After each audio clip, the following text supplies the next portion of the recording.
Good morning students. Hope you are well and good. तो dear students, अब तक मैंने आपके साथ डिस्कस किया मॉड्यूल्स में मैंने आपको ये बताया कि मॉड्यूल्स क्या होते हैं, मॉड्यूल्स की क्या एडवांटेजेस होती है। मैंने आपके साथ ये भी डिस्कस किया कि मॉड्यूल्स को किस तरीके से इंपोर्ट करते हैं। इसमें मैंने आपके साथ 3 टाइप्स बताए थे मॉड्यूल्स को इंपोर्ट करने के। आई होप आपको अच्छे से समझ में आ गया होगा। आज हम कुछ बिल्ट इन फंक्शंस के बारे में डिस्कस करेंगे। बिल्ट इन फंक्शन जिनको हम डायरेक्टली अपने प्रोग्राम में इंपोर्ट कर सकते हैं और उनकी फंक्शनैलिटी को यूज कर सकते हैं। अब तक जो मैंने आपके साथ डिस्कस किया था वो यूजर क्रिएटेड मॉड्यूल्स डिस्कस किए थे। आज मैं जो आपके साथ डिस्कस करूंगा वो इनबिल्ट मॉड्यूल्स डिस्कस करूंगा, और इनबिल्ट मॉड्यूल्स को जो पाइथन की लाइब्रेरी में ऑलरेडी है, डिफाइंड है, उनके फंक्शंस ऑलरेडी डिफाइंड है। डायरेक्टली आपको उन मॉड्यूल्स को अपने एप्लीकेशन प्रोग्राम में इंपोर्ट करना है और इंपोर्ट करने के बाद उनकी फंक्शनैलिटी को यूज करना है। तो चलिए आज आपके साथ डिस्कस करते हैं built in functions. Built in functions are the predefined functions that are already available in Python language. Function provide efficiency and structure to a programming language. Functions के बारे में मैंने आपको पहले भी डिस्कस कर रखा है कि फंक्शन का क्या रोल होता है। फंक्शन जो है एफिशिएंसी प्रोवाइड करते हैं आपकी प्रोग्रामिंग लैंग्वेज को, स्ट्रक्चर प्रोवाइड करते हैं आपकी प्रोग्रामिंग लैंग्वेज को। Python has many useful built in function. Python में बहुत सारे बिल्ट इन फंक्शंस हैं जो प्रोग्रामिंग को इजियर बनाते हैं, प्रोग्रामिंग को फास्टर बनाते हैं और पावरफुल बनाते हैं। These are always available in the standard library. तो पाइथन के पास कुछ ऐसे बिल्ट इन फंक्शंस हैं जो आपकी प्रोग्रामिंग को इजियर बनाते हैं, फास्टर बनाते हैं और पावरफुल बनाते हैं। तो अब ये जो हमारे बिल्ट इन फंक्शंस हैं, ये these built in functions are always available in the standard library. तो let us discuss math module. सबसे पहले हम डिस्कस करेंगे मैथ मॉड्यूल की, जो पाइथन की लाइब्रेरी में ऑलरेडी अवेलेबल है। आपको उस मैथ मॉड्यूल को डायरेक्टली अपने एप्लीकेशन प्रोग्राम में क्या करना है, इंपोर्ट करना है। इंपोर्ट करने के बाद उस मैथ मॉड्यूल के आप फंक्शंस डायरेक्टली यूज कर सकते हो, जैसे एसक्यूआरटी फंक्शन स्क्वायर रूट के लिए होता है जैसे आपका फ्लोर फंक्शन हो गया, सील फंक्शन हो गया। इस तरीके से आप उनको डायरेक्टली यूज कर सकते हैं। तो let us discuss one by one. तो सबसे पहले हम इंपोर्ट करेंगे मैथ फंक्शन, इंपोर्ट करेंगे मैथ मॉड्यूल को। अगर हम मैथमेटिक्स से रिलेटेड जितने भी फंक्शंस हैं उनको यूज करना चाहते हैं तो ये सारे के सारे फंक्शंस जिस मॉड्यूल के अंदर अवेलेबल हैं उस मॉड्यूल का नाम है मैथ मॉड्यूल। तो सबसे पहले हम इंपोर्ट करेंगे इंपोर्ट मैथ। आप देख सकते हैं प्रैक्टिकल प्रोग्राम में साथ साथ करा के दिखा रहा हूं। तो सबसे पहले हम इंपोर्ट करेंगे मैथ मॉड्यूल को, इंपोर्ट मैथ। इंपोर्ट मैथ करेंगे। फिर अब सपोज मुझे किसी नंबर का स्क्वायर रूट कैलकुलेट करना है तो मैं लिखूंगा मैथ, पहले मॉड्यूल का नाम और मॉड्यूल के नाम के साथ फंक्शन का नाम लिखूंगा SQRT। SQRT means square root. सबसे पहले मॉड्यूल का नाम, मॉड्यूल का नाम क्या है, math. Math is the name of the module और SQRT क्या है, फंक्शन है। तो जो ये SQRT फंक्शन है ये मॉड्यूल के नाम के साथ एक्सिस होगा। मॉड्यूल का नाम क्या है, मैथ मॉड्यूल, इसके नाम के साथ एक्सिस होगा SQRT फंक्शन। हमें स्क्वायर रूट निकालना है किसका, 64 का। तो when I enter the square root of 64 is 8। Okay, इसी तरीके से जैसे suppose math dot pow, pow का मतलब है पावर के लिए होता है। पाव फंक्शन जो है पावर के लिए होता है। जैसे मैंने यहां पर लिखा 3,4, तो ये pow function calculate the power of 3 की पावर 4। तो पहला जो है नंबर है और दूसरा जो मैंने पास कराया है वो उसकी पावर है। तो इट विल पास 3 की पावर 4 एंड 3 की पावर 4 इज 81।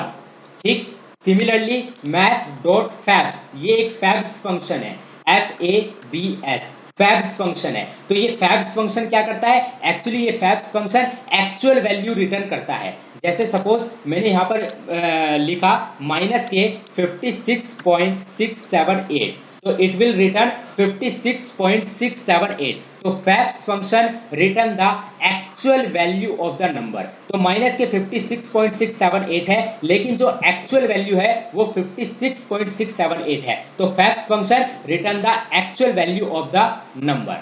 सिमिलरली जो सील है और ये फ्लोर है, इनके बारे में भी मैंने आपके साथ डिस्कस कर रखा है, लेकिन मैं फिर डिस्कस कर रहा हूं। जैसे मैंने यहां पर लिखा मैथ डॉट सील, मैंने यहां पर लिखा मैथ डॉट सील 3.4, तो it will return 4, it will return 4। देखिए जो सील फंक्शन है, सील फंक्शन क्या करता है, सील फंक्शन एक आर्ग्यूमेंट लेता है, उस आर्ग्यूमेंट का नाम है integer argument.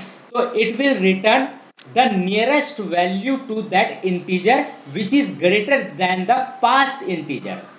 Ceil function return the nearest integer value greater than the past argument. तो अब आप मुझे बताइए जो 3.4 है इसके नियरेस्ट इंटीजर वैल्यू क्या है जो कि 3.4 से ग्रेटर देन है? तो ऑब्वियसली सी बात है 4 है। फिर बताइए 3.4 इसके नियरेस्ट इंटीजर वैल्यू क्या है जो 3.4 से बड़ी है? तो 3.4 से greater than and nearest to 3.4 is 4। तो इसीलिए यहां पर आउटपुट क्या है 4। सिमिलरली मैथ डॉट सील, अगर मैं यहां पर लिखूं माइनस के 5.6, तो dear student in this case minus 5.6 ceil function return -5। यहां पर ये क्या रिटर्न करेगा -5, क्योंकि -5 is nearest to -5.6 and -5 is greater than -5.6, क्योंकि निगेटिव के केस में -5 बड़ा होगा -5.6 से, और अगर पॉजिटिव है तो पॉजिटिव के केस में अगर मैं यहां पर लिखता math dot ceil 5.6, in this case it will return 6, क्योंकि जो 6 है 6 is nearest integer to 5.6 and 6 is greater than 5.6। I hope आपको समझ में आ गया होगा। अब जो फ्लोर फंक्शन है, फ्लोर बिल्कुल इसका वाइस वर्सा है। जैसे मैंने यहां पर लिखा मैथ डॉट फ्लोर 3.4, तो इन this case it will in this case the floor function return the nearest integer value to 3.4 and less than 3.4। तो आप बताइए कि जो नियरेस्ट इंटीजर वैल्यू है 3.4 के वो क्या है 3 है, और लेस देन है किससे 3.4 से। तो डियर स्टूडेंट इस केस में 3 आएगा। सिमिलरली अगर मैं यहां पर लिखूं मैथ डॉट फ्लोर 8.9, तो अब आप मुझे बताइए 8.9 के जो नियरेस्ट इंटीजर वैल्यू है वो क्या है? नियरेस्ट इंटीजर के मैं value, nearest integer it means पूरा इंटीजर होना चाहिए, वो होल इंटीजर होना चाहिए, वो डेसिमल वैल्यू नहीं होनी चाहिए। यहां पर ये जो 8.9 है ये it just a decimal value, लेकिन आपको लेनी है इंटीजर वैल्यू, जस्ट इंटीजर। तो 8.9 के जस्ट इंटीजर वैल्यू क्या है 8 है, विच इज लेस देन 8.9। तो यहां पर आपका आएगा 8 आएगा। आई होप ये चीज आपको समझ में आ गई होगी। अगर हम इसका वाइस वर्सा ले, जैसे मैंने यहां पर लिखा मैथ डॉट फ्लोर माइनस के 7.8, तो इस केस में डियर स्टूडेंट आंसर क्या आएगा मेरा? इस केस में मेरा आंसर आएगा माइनस के 8 आएगा, क्योंकि -8 जो है क्या है -8 मैथ डॉट फ्लोर -7.8, तो इस केस में क्या होगा वाइस वर्सा रिटर्न होगा। आई होप ये चीज आपको समझ में आ गई होगी। ठीक है,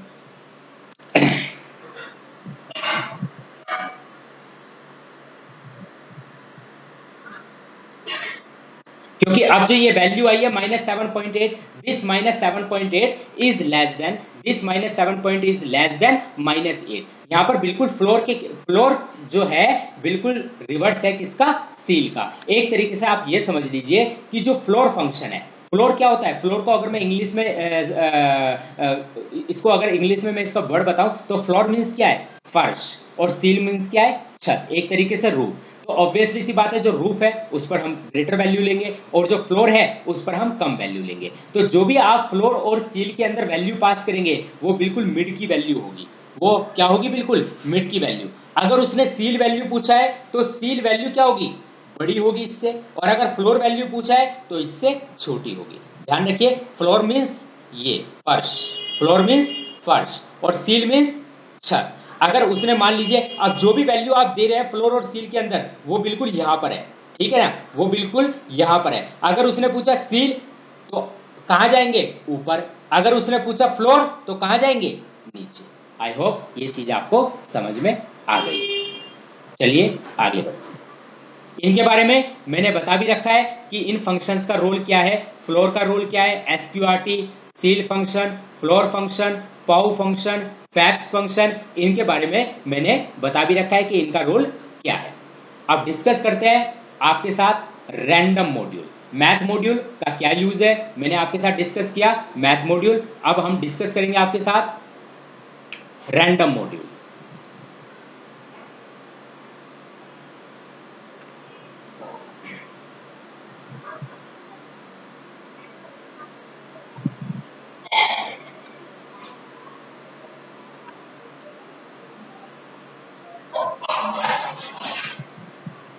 अब डिस्कस करते हैं आपके साथ random module.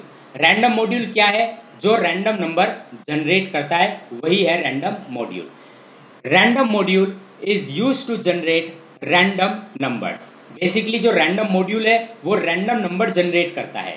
In Python language for generating random numbers we need to import random module explicitly, right. Now import statement is the first statement is to be given in program for generating random number।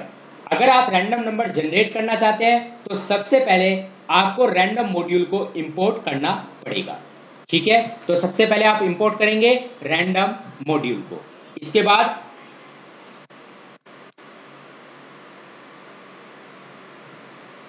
ठीक, तो सबसे पहले आप import करेंगे random module को। तो जैसे सबसे पहले मैं यहां पर इंपोर्ट करूंगा import random.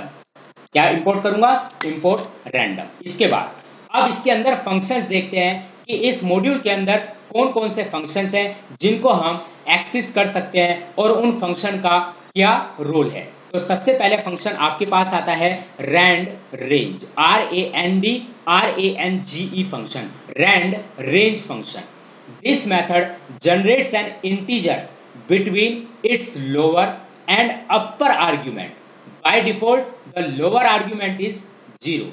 Rand range number function क्या करता है, जनरेट करता है integer between lower and upper argument. Lower argument और अपर आर्ग्यूमेंट के बीच में जो भी नंबर्स है उनको रैंडमली जनरेट करेगा, लेकिन बाय डिफॉल्ट जो लोअर आर्ग्यूमेंट है वो क्या होगा, 0 होगा। बाय डिफॉल्ट जो लोअर आर्ग्यूमेंट है वो क्या होगा, 0 होगा। जैसे आप देख सकते हैं, अब मैं यहां पर रैंडम नंबर जनरेट कर रहा हूं। मैंने यहां पर लिखा प्रिंट रैंडम, ये मॉड्यूल का नाम है, रैंडम मॉड्यूल का नाम है। इसके अंदर जो फंक्शन है उस फंक्शन का नाम है रैंड रेंज। उसके अंदर फंक्शन का क्या नाम है, रैंड रेंज फंक्शन है। सपोज मैंने यहां पर 7 पास किया, तो अब देखते हैं क्या नंबर जनरेट हुआ। आप देख सकते हैं नंबर जनरेट हुआ 3। दोबारा से अगर मैं लिखूं print random dot rand range, तो ये आप देखते हैं क्या नंबर जनरेट होगा। अब दोबारा से मैंने यहां पर 7 पास किया, तो इस बार क्या रिटर्न हुआ, 2। तो आप देख सकते हैं मैं एक ही नंबर पास कर रहा हूं, लेकिन पास करने के बाद जो मेरा नंबर जनरेट हो रहा है वो रैंडम नंबर जनरेट हो रहा है। दोबारा से मैंने 7 पास किया, इस बार देखते हैं क्या नंबर जनरेट होगा, इस बार 6 होगा। तो आप देखिए जो रैंड रेंज फंक्शन है वो हर बार एक रैंडम नंबर जनरेट कर रहा है। दोबारा से आप देख सकते हैं प्रिंट रैंडम मॉड्यूल का नाम है, और इस मॉड्यूल के अंदर जो फंक्शन है उस फंक्शन का नाम है रैंड रेंज फंक्शन। अब आप देख सकते हैं इस बार 3 जनरेट हुआ। दोबारा से अगर आप लिखेंगे रैंडम जो डॉट रैंड रेंज, इस बार अगर आप जनरेट करेंगे तो देखते हैं इस बार क्या जनरेट होगा, इस बार 0 जनरेट हुआ है। तो आप देख सकते हैं जो रैंड रेंज फंक्शन है हर बार आपको एक नया नंबर जनरेट करके दे रहा है। आई होप ये चीज आपको समझ में आ गई।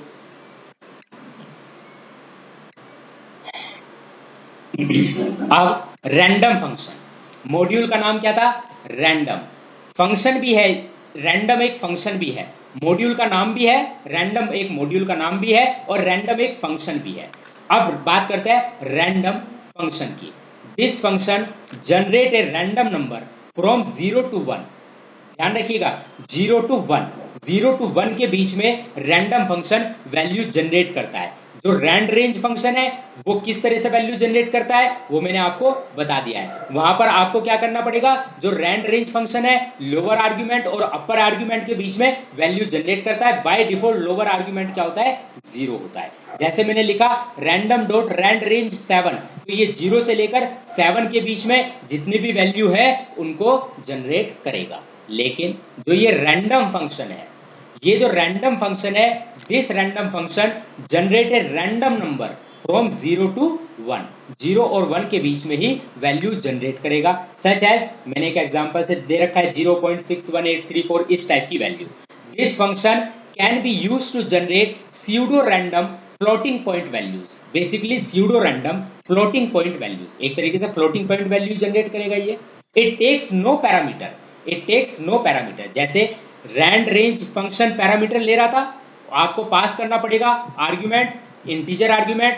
इस केस में कोई भी आर्ग्यूमेंट ये नहीं लेता है, कोई भी पैरामीटर रैंडम फंक्शन नहीं लेता है। And returns value uniformly distributed between 0 and 1, including 0 but excluding 1। 0 और 1 के बीच में वैल्यू जनरेट करेगा जिसमें 0 इंक्लूड हो सकता है लेकिन 1 इंक्लूड नहीं होगा। तो चलिए रैंडम फंक्शन का यूज करके भी देखते हैं। प्रिंट रैंडम, रैंडम क्या है आपका, मॉड्यूल है। इसके अंदर हम क्या यूज कर रहे हैं, रैंडम फंक्शन। तो फंक्शन की पहचान आपको इस तरीके से लगाना पड़ेगा, पेयर ऑफ पैरेंथेसिस। तो आप देख सकते हैं मेरा जनरेट हुआ है pseudo random floating point value 0.4156860022075373। ये मेरा pseudo random floating point value है और डियर स्टूडेंट ये 0 और 1 के बीच में ही आ रही है। दोबारा से अगर मैं फिर जनरेट करूं प्रिंट रैंडम डॉट रैंडम, इस बार मैं फंक्शन का यूज करूं, फिर आप देख सकते हैं यहां पर इस बार मेरा आ रहा है 0.2623 something like that. Okay, similarly मैं दोबारा से अगर यहां पर लिखूं रैंडम डॉट रैंडम, आप इस बार देख सकते हैं आपका आ रहा है 0.87 something like that. Okay, I hope आपको रैंडम फंक्शन पता चल गया होगा कि रैंडम फंक्शन का क्या रोल है। Random function basically random number generate करने के लिए ही होता है।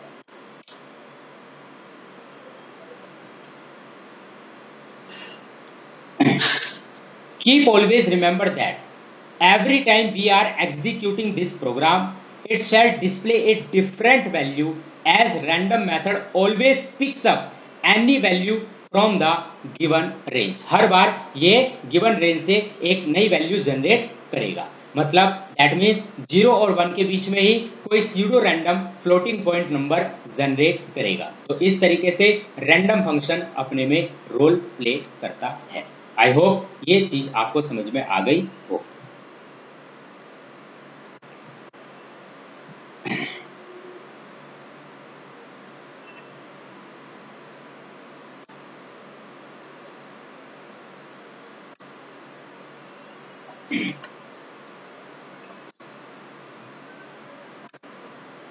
अब अगला फंक्शन है मेरा rand int function, RANDINT, rand int function है अगला फंक्शन। ये फंक्शन क्या है इसके बारे में भी डिस्कस करते हैं। Rand int function,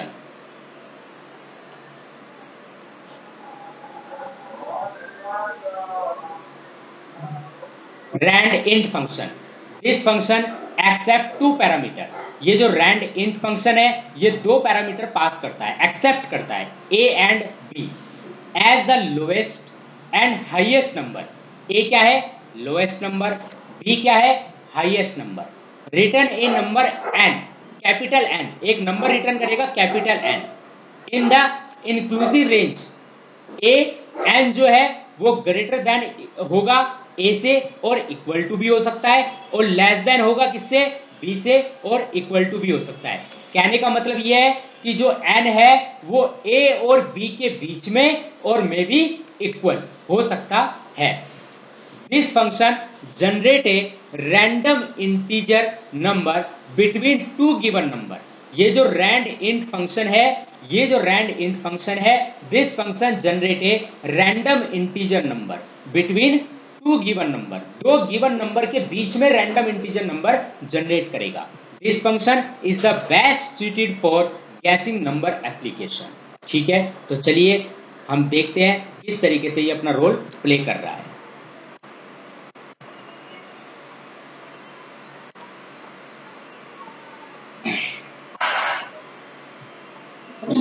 rand int function, तो सबसे पहले हमें मॉड्यूल इंपोर्ट करना पड़ेगा, इंपोर्ट रैंडम। सबसे पहले हमने मॉड्यूल इंपोर्ट करा, अब मॉड्यूल इंपोर्ट करने के बाद हमें रैंडम डॉट रैंड इंट, इसके अंदर हम दो पैरामीटर पास करेंगे। पहला लोएस्ट पैरामीटर, सपोज मैंने पास किया 0, और दूसरा हाईएस्ट पैरामीटर, सपोज मैंने पास किया 21। देखते हैं क्या जनरेट, इस एक मिनट,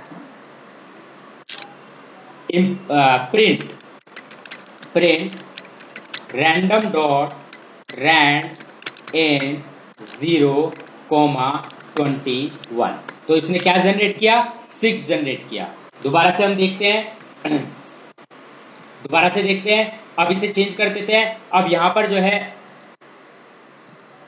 दोबारा लिखते हैं print random dot randint 0,21। इस बार देखते हैं क्या जनरेट होगा, इस बार 5 जनरेट हुआ है। फिर दोबारा देखते हैं प्रिंट रैंडम, हमारा मॉड्यूल का नाम है, रैंड इंट हमारा फंक्शन का नाम है 0,21। इस बार आपका जनरेट हुआ 7। दोबारा देखते हैं print random dot rand int 0,21। इस बार क्या जनरेट हुआ, 0। फिर दोबारा देखते हैं प्रिंट रैंडम, हमारा मॉड्यूल का नाम है, रैंड इंट हमारा फंक्शन का नाम है, इस बार क्या जनरेट होगा, इस बार आपका जनरेट हुआ है 90। तो आप देख सकते हैं हर बार आपका एक नया नंबर जनरेट हो रहा है। तो this is the feature of rand int function. I hope आपको ये चीज समझ में आ गई होगी। चलिए अगला मॉड्यूल डिस्कस करते हैं आपके साथ, स्टेटिस्टिक्स मॉड्यूल। बेसिकली बहुत इंपॉर्टेंट मॉड्यूल है।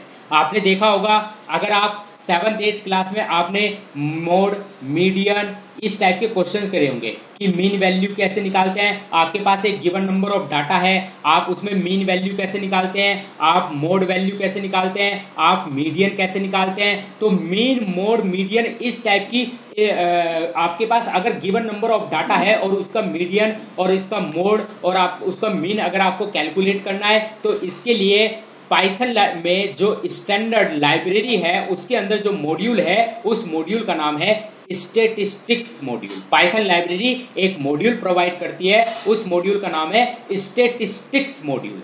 स्टैटिस्टिक्स मॉड्यूल है। तो आइए डिस्कस करते हैं statistics module. This module provide function, ये मॉड्यूल है और मॉड्यूल के अंदर क्या होते हैं, फंक्शन होते हैं। स्टैटिस्टिक्स तो मॉड्यूल है और ये मॉड्यूल को जब आप अपने एप्लीकेशन में इंपोर्ट करेंगे तो डेफिनेटली आपको क्या प्रोवाइड कराएगा, ये आपको फंक्शंस प्रोवाइड कराएगा। क्या प्रोवाइड कराएगा, फंक्शंस प्रोवाइड कराएगा। तो statistics module, this module provides functions for calculating mathematical statistics of numeric real values data before using the function of this module. अगर आप इस मॉड्यूल के फंक्शन को डायरेक्टली यूज करना चाहते हैं तो it is required to be imported first using the statement import statistics. अगर आप इस मॉड्यूल के फंक्शन को यूज करना चाहते हैं तो आपके लिए सबसे पहली प्राइमरी कंडीशन क्या है कि आपको सबसे पहले क्या करना पड़ेगा, इंपोर्ट करना पड़ेगा। किसको इंपोर्ट करना पड़ेगा, मॉड्यूल को इंपोर्ट करना पड़ेगा। तो सबसे पहले आप क्या इंपोर्ट करेंगे, मॉड्यूल को इंपोर्ट करेंगे। तो आप किस तरह से लिखेंगे, इंपोर्ट स्टैटिस्टिक्स। ओके, तो आप सबसे पहले लिखेंगे इंपोर्ट स्टैटिस्टिक्स।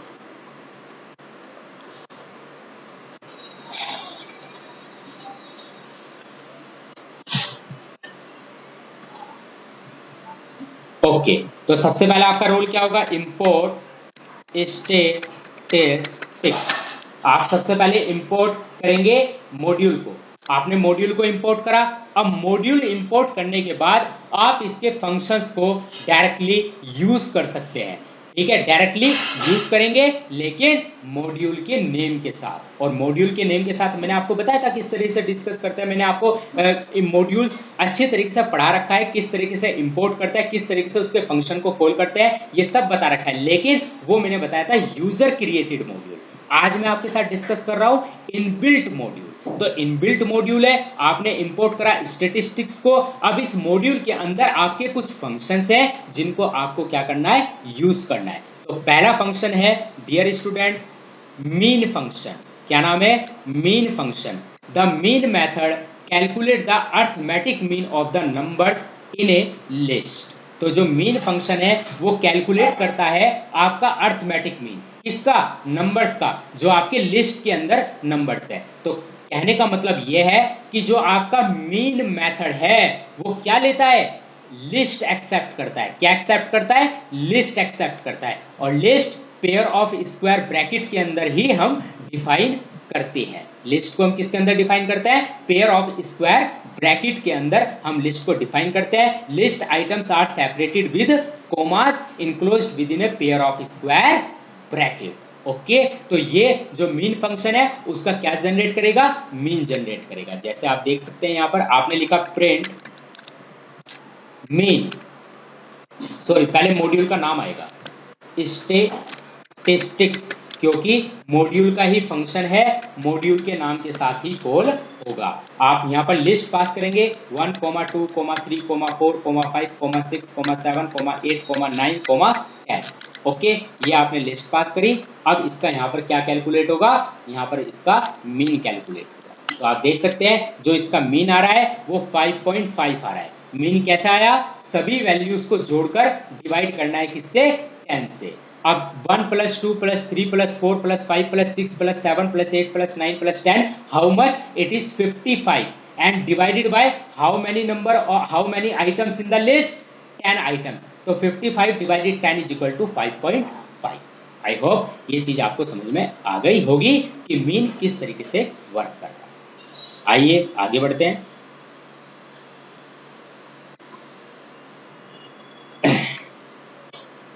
अब इसके बाद है मीडियन। मीडियन किस तरीके से, the median method returns the middle value of the numeric data in A list.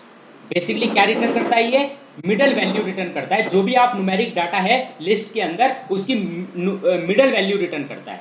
This function finds the centre value and if the data has an even number of values it average the 2 middle terms. अगर even numbers हैं तो जो 2 middle term होंगी उनका average calculate करेगा, और अगर odd number है तो जो भी मिडल वैल्यू होगी वो रिटर्न करेगा। जैसे आप देख सकते हैं, अगर मैं यहां पर लिखूं मीडियन, सपोज मैंने यहां पर लिखा प्रिंट स्टैटिस्टिक्स डॉट मीडियन, यहां पर मैंने 1, 2, 3, 4, 5, 6, 7, 8, 9, तो मैंने ये जो है पास किया यहाँ पर। अब आप देख सकते हैं 1, 2, 3, 4, 5, 6, 7, 8, 9, right, these are the odd number. 9 odd number है, 1 से लेकर 9 तक जो टोटल नंबर है वो कितने हैं, 9, जो कि एक ओड नंबर है। ओके, अब इसकी जो मिडल वैल्यू है वो कितनी है, 5। आप देख सकते हैं जो मिडल वैल्यू,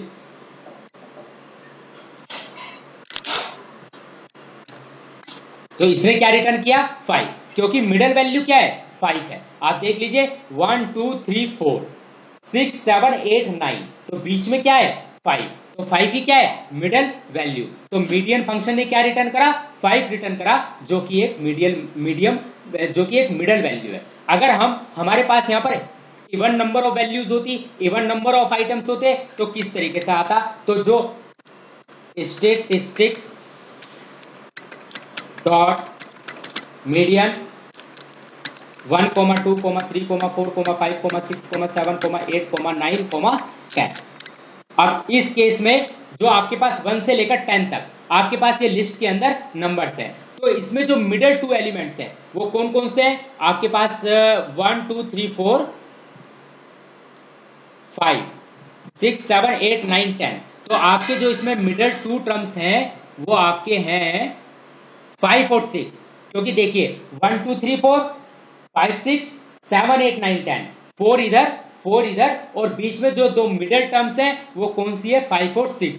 तो 5 और 6 का एवरेज आएगा कितना, 5 + 6/2 = 5.5। तो इस केस में आप देख सकते हैं मेरा आंसर आ रहा है 5.5।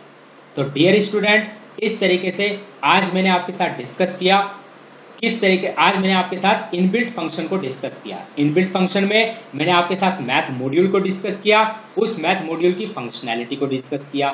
मैंने आपके साथ रैंडम मॉड्यूल डिस्कस किया और उस रैंडम मॉड्यूल की फंक्शनैलिटी को बताया किस तरीके से यूज करते हैं। मैंने आपके साथ स्टैटिस्टिक्स मॉड्यूल डिस्कस किया और स्टैटिस्टिक्स मॉड्यूल के अंदर मैंने आपके साथ मीन और मीडियन किस तरीके से कैलकुलेट करते हैं ये मैंने आपके साथ डिस्कस किया। आप इनको अच्छे तरीके से कर लीजिएगा। आई होप आप अच्छे तरह से आपको समझ में आया होगा। तो फिर मिलेंगे कुछ नए कंसेप्ट्स के साथ, कुछ नए टॉपिक के साथ। तब तक आप अपना ध्यान रखिए। Thank you very much. Have a nice day. Take care. Stay safe, stay health. Good bye.